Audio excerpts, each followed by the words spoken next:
ओम नमः शिवाय। प्रणाम। आजकल के इस दौर में काफ़ी सारे तांत्रिक, मांत्रिक, साधक टुच्ची मुच्ची जैसी शक्तियों की साधना करने में पड़े होते हैं। कोई शमशानी मसानी ले रहा है, कोई मसान की साधना कर रहा है, कोई ऐसी छोटी कर्ण पिशाचनी की साधना कर रहा है। ये जो शक्तियाँ हैं ये छोटी मोटी शक्तियाँ हैं। हाँ, कर्ण पिशाचनी वो भी एक छोटी मोटी शक्तियाँ हैं, क्योंकि वो तो देवी देवता के सामने तो हाजिर ही नहीं हो सकती है। उसे तुम कैसे एक बड़ी सिद्धि का दर्जा दे सकते हो? वो तो एक ऐसी सिद्धि है जो किसी भी देवी देवता के सामने प्रत्यक्ष नहीं होती है। अगर कोई देवी देवता और कर्ण पिशाचनी का सामना हो जाए तो कर्ण पिशाचनी तो दूर दूर तक आपको कहीं दिखेगी तक नहीं। ऐसा भी नहीं लगे ये कर्ण पिशाचनी वहाँ पे कभी आई थी, क्योंकि वो भागी जाए, वो देवी देवता के सामने हाजिर ही नहीं हो पाती है। अब काफ़ी सारे लोग हनुमान जी की साधना करते हैं। बहुत सारे लोग अनेक प्रकार के हनुमान जी की साधना करते हैं। एक हनुमान जी की जादुई आईना साधना होती है। हाँ, खैर उस साधना के बारे में मैं आप सभी को आगे किसी और वीडियो में जानकारी दे दूँगा। कुछ और साधनाएँ भी होती है हनुमान जी की। कुछ लोग वैसी साधनाएँ करते हैं। उनमें से सबसे बेहतर साधना कौन-सी है? कई लोग ऐसे होते हैं जिनके पास गुरु नहीं होते, परंतु वो साधना क्षेत्र में अपना पैर ज़रूर रखना चाहते हैं, परंतु अच्छा गुरु ना मिलने के कारण या सारे कपटी गुरु मिलने के कारण वो व्यक्ति कभी साधना के क्षेत्र में सफल हो ही नहीं पाता है। वो साधना के क्षेत्र में अच्छे से जा ही नहीं पाता है। तो ऐसी कौन सी साधना है जो बिना गुरु के हो जाए, बिना गुरु की सहायता से संपन्न हो जाए साधना, और उस साधना में जो देवी देवता की साधना कर रहे हैं या जिस भी शक्ति की साधना कर रहे हैं वो प्रत्यक्ष दर्शन भी दे, वरदान भी दे या वचन भी दे। तो आज मैं आप सभी के समक्ष महावीर हनुमान अष्ट सिद्धि साधना लेके आया हूँ। जी हाँ, जैसा कि आपने इसके नाम में ही सुना होगा, अष्ट सिद्धि। इस साधना को करने से आपको अष्ट सिद्धि प्राप्त होती है। ये जो साधना है ये बजरंगबली की अत्यंत गुप्त व प्राचीन साधना है, जिसको करने से स्वयं हनुमान जी के प्रत्यक्ष दर्शन होते हैं और साधक को मनोवांछित वरदान देते हैं। हनुमान जी शिव जी के 11वें रुद्रांश है और पवन की असीम शक्तियों के स्वामी हैं। जिस भी साधक पर, तांत्रिक पर, मांत्रिक पर हनुमान जी की कृपा हो जाए तो वह समस्त सुखों को प्राप्त कर लेता है। इस ब्रह्मांड में जितने भी सुख मिलते हैं वो उन सभी सुखों को प्राप्त कर सकता है।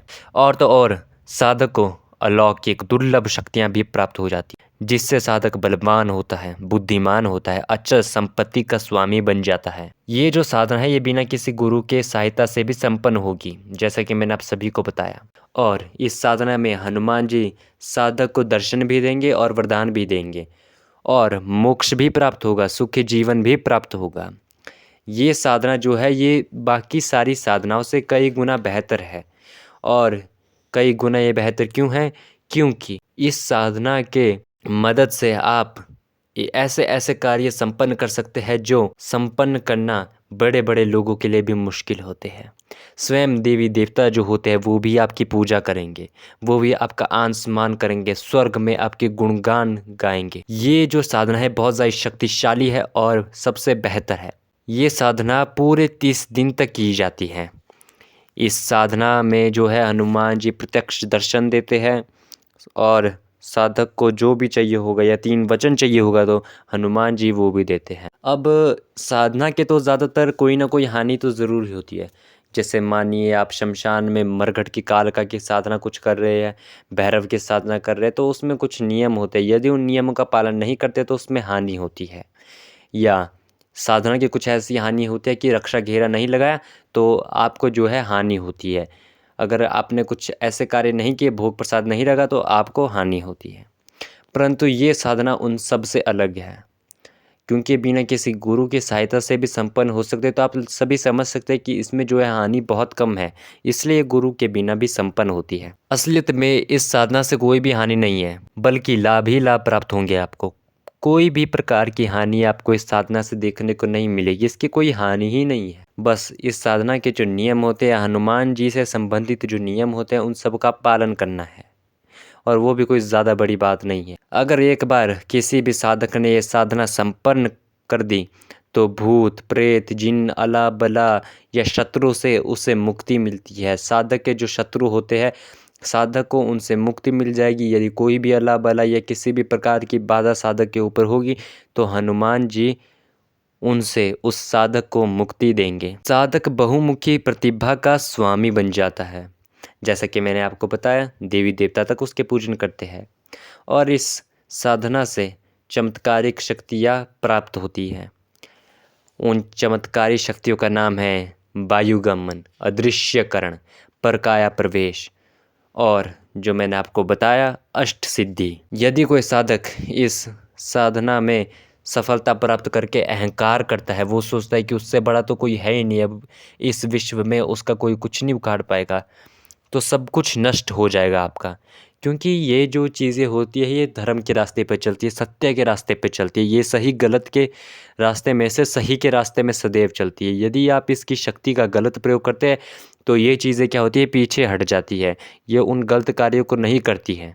और अगर आपने एक बार ये साधना कर ली तो आप भविष्य में जो भी सात्विक साधना करेंगे, जैसे शिव की साधना, विष्णु की साधना, राम जी की साधना, परम ब्रह्म की साधना, सब में आपको सफलता प्राप्त होगी। और एक बार ये सिद्धि आपको मिल गई तो दिन में आपकी दुगनी और रात में चौगुनी तरक्की होगी और बल, बुद्धि, ज्ञान, लक्ष्मी, गायत्री, सरस्वती आदि जैसे धर्म शक्तियाँ आपके घर में वास करेंगे, स्वयं आपके घर में आएंगे और आपके घर में वास करेंगे। हनुमान साधना में अपने आप को दास बनाकर हनुमान की सेवा करनी चाहिए। अपने आप को कोई हनुमान जी से बड़ा या हनुमान जी को कोई टुच्ची मुच्ची चीज़ समझ के साधना को नहीं करनी चाहिए। केवल और केवल हनुमान जी का एक दास बनकर, हनुमान जी का एक सेवक बनकर आपको ये साधना करनी चाहिए। और एक बार अगर आप ये साधना करते हैं तो आपको सदैव धर्म एवं न्याय का पालन करना पड़ेगा। आपको बजरंग बली की कृपा मिलते ही स्वर्ग लोक में आपका गुणगान होगा।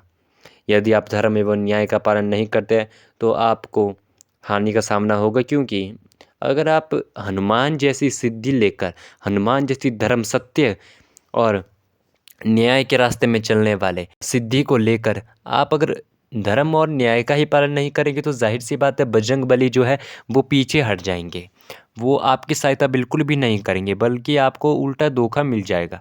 फिर आप बोलेंगे कि गुरुजी ने ऐसा बोलता, गुरुजी ने वैसा बोलता, गुरुजी तो ढोंगी है। तो सबसे पहले ये नियम है साधना के, इन सारे नियमों को अच्छे से सुन ले और इनको दिमाग में बिठा दी यदि आप इस साधना को करना चाहते हैं। हनुमान जी की यदि आपके ऊपर एक बार कृपा हो जाए तो आपको तो खुद शैतानों का शैतान लूसीफर इब्लीस भी आपका अहित नहीं कर पाएगा। गंदी से गंदी शक्ति या फिर काली ही क्यों ना हो तो वो भी आपको कोई क्षति नहीं पहुंचा सकती, आपकी हर प्रकार से रक्षा होगी। ये सबसे अच्छी साधना है।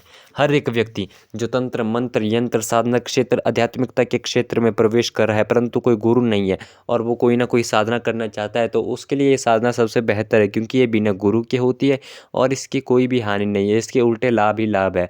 और इसके मदद से आपको कई प्रकार की अलौकिक और दुर्लभ शक्तियाँ प्राप्त होगी। यदि आप इस साधना के बारे में और जानकारी पाना चाहते हैं तो आप मेरे डिस्क्रिप्शन बॉक्स में दिए गए नंबर पर ज़रूर व्हाट्सएप पर मैसेज करें, वहाँ पर मैं आप सभी को सारी जानकारी दे दूँगा। तब तक के लिए ओम नमः शिवाय।